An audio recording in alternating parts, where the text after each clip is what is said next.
All right. We talk a lot about how the Republican Party and its leaders seem to be living in an alternate reality with their own alternative facts, but lots and lots of Republican voters are as well, and not just on issues of the economy. That would be one thing, but on core issues like democracy.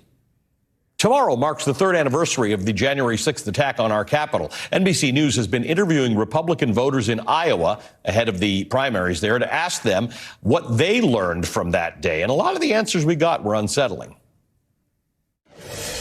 I knew it was a lie from the beginning. I mean, the police were provoking. I think there were FBI plants. I just didn't like the way that it went last time. I feel kind of like we got cheated. I think the media distorted it. I think the media gave us the wrong impression of what really happened. The whole thing was covered up. But I knew it was all fake. I knew it was infiltrated from the day, because I watched the whole the rally. It was all planned. I mean, when Trump... Planned by Pelosi and the rest of the crooks. Planned by Pelosi and the rest of the crooks. Now, as out there as these voters in Iowa were, they're not that much of an anomaly. Just this week, the University of Maryland and the Washington Post released new polling showing that 25% of Americans say it is probably or definitely true that January 6th was an inside job instigated by the FBI. Now, I can't believe I have to say this, but just in case some Fox viewer got stuck on MSNBC while trying to change channels and their remote just ran out of batteries, January 6th was not an inside job instigated by the FBI. Okay, now you can change the channel. There's zero evidence of that, but 25% of America believes it anyway. 34% of Republicans, if you want to look at it that way. 34%, more than a third of Republicans believe it was an FBI inside job. What makes this all the more daunting is that sentiments like these are getting more popular. In 2021, 27% of Republicans blamed Donald Trump for the events of January 6th. Now, after the House January 6th hearings, after Trump has been indicted multiple times for crimes he allegedly committed that day and leading up to it, now about half that number, only 14% of Republicans blame Donald Trump for January 6th.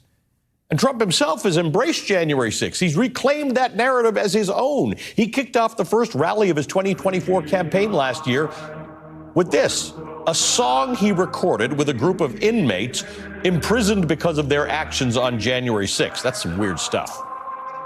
He's pledged that he would pardon all the January 6 convicts if he is reelected. These are the people that committed a violent insurrection in an attempt to keep Donald Trump, who had lost the election, in power. And rather than distancing himself from them, he embraces them. He is rewriting history, and a growing number of Americans are believing his rewritten version. Tonight in Iowa, Trump again repeated the lie, telling a crowd of supporters at a campaign event that there was Antifa, there was FBI, there were a lot of people there, too, leading the charge, his words.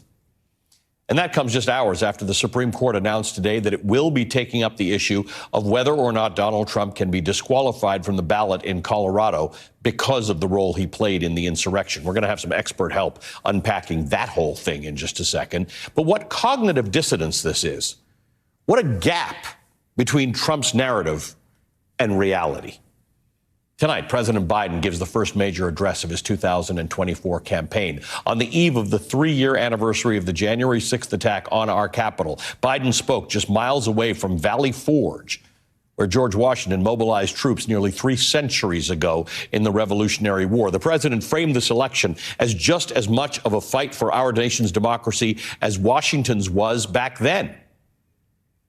To Biden, this election is a fight between truth and lies, and the stakes in that fight are as high as they can be. To Biden, this is about the future of our democracy itself.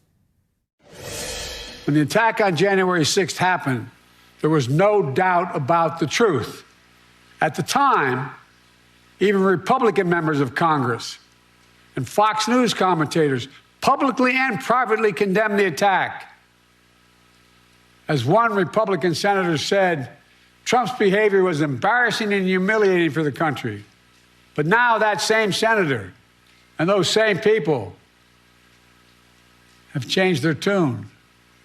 As time has gone on, politics, fear, money, all have intervened. And now these MAGA voices who know the truth about Trump on January 6th have abandoned the truth and abandoned the democracy. They made their choice. Now the rest of us, Democrats, independents, mainstream Republicans, we have to make our choice. I know mine, and I believe I know America's. Joining me now is Tim Snyder, history professor at Yale University, author of On Tyranny, 20 Lessons from the 20th Century. Professor Snyder, good to see you. You helped us understand in the early days after this January 6th insurrection, this concept of the big lie, the idea that regardless of whether we have evidence, and you can see it yourself in 2023 much better than you could in the 1930s and the 1940s, regardless of that, if someone lies enough about something, about how the election went or what happened on January 6th, people can come to believe it. History shows us that. And what we have watched in the last 2 years is exactly what you warned us of what would happen. Yeah, I mean, the important thing is the scale of the lie. You tell a lie that's so big that people can live inside it. You tell a lie that's so big that people won't believe that you would deceive them on that scale. You have to be a certain kind of person to do that with a certain kind of motivation. And unfortunately, we now have a politician like that in the form of Mr. Trump. So we now are living, a lot of Americans are now living inside this lie. And it means that, Mr. Biden has made a couple of important points. One is that you can't really do democracy without truth. And the other is that you can't really do democracy without a sense of responsibility. I've lost count of how many times you and I have talked in that period, but there's one conversation that sticks out to me. And it was the end of a conversation where I said, Tim, you can have the conversations you can have and write the books and go on TV, and I can do what I can do. What can most people do to inoculate themselves? And you gave me a litany of things, including, joining, voting, running for your city council, supporting and subscribing to your local news. What can people do to inoculate those around them? Because we're finding more and more Americans are believing this lie rather than fewer of them, despite more evidence coming out. What can those of us who believe democracy is at stake do for others? How do we have that conversation? Yeah, I mean, you and I have the great luxury that we can have this conversation in front of lots of people. But what we all have to be having is the smaller conversations. I was in the Midwest over the holidays. I had some smaller conversations. You have to have small conversations. You have to play the small game. You have to treat this as a kind of, for the next 10 months, 11 months, you have to treat this as a struggle where every little bit matters, where every letter to the editor, every conversation, every subscription, every supporter of a good reporter, all these things are going to matter. Every phone bank, every little thing is going to matter. We have to treat this as, I think President Biden was right, it's a sacred cause, but the sacred cause doesn't defend itself. It gets defended by a million people doing a million little things. Mm-hmm. And when you look back at the last election, the 2020 election, it was closer than most people think. 70+ million people voted for Donald Trump, 70+ million people, 80+ million people voted for Joe Biden. But actually more people didn't vote than voted for either of them. So are the third of Republicans who believe all this nonsense, are they movable in where the attention should be? Or should we be concentrating on something else? I mean, I think that it's interesting because I think what Mr. Biden is doing in terms of strategy is actually running on the economy. I mean, I think their idea is that the economy is doing very well and that's going to show itself. And they're going to run in principle on democracy. And I think it's that principled stand, if they can hold it up above policy, which reaches the people who may disagree with him about policy, right? I think that's probably the right thing to do. There's probably a 25% of Americans who aren't movable, but there is a meaningful, if shrinking, pool of people who care about the system, but who disagree with the policies. And I think those people can be reached, if not to vote for Biden, at least not to vote for Trump.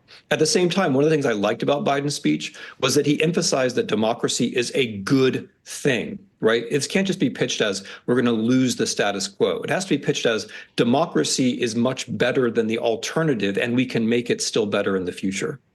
But when you think back to a place like Germany in 1933, there were some people who were fleeing. They were understanding that this was really going to get very bad. And it may be hard for people to remember how big and important a country and an economy Germany was in the 1930s. There was a real fundamental belief this can't really fail. And there are people in America who feel the same thing. There are people in America who say Donald Trump didn't really break anything. I mean, it all survived despite his efforts. What do you say in response to that? I really appreciate your saying that, because this is the kind of thing where historians, we understand and we try to teach that lots of things are possible that don't seem possible. The 20th century really should have been Germany's century.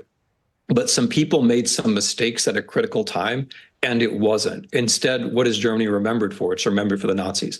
The 21st century, structurally, for lots of reasons, really should be America's century. But we can still choose to blow it. A few people can do a few big bad things. A lot of other people can not care enough about the institutions, and we can blow it too. We can lose this century. The future is open, unfortunately, both in a good sense and in a bad sense. Tim Snyder, always a pleasure to talk to you. We appreciate your wisdom, and thank you for making us all smarter about this. Tim Snyder is a history professor at Yale University. All right, coming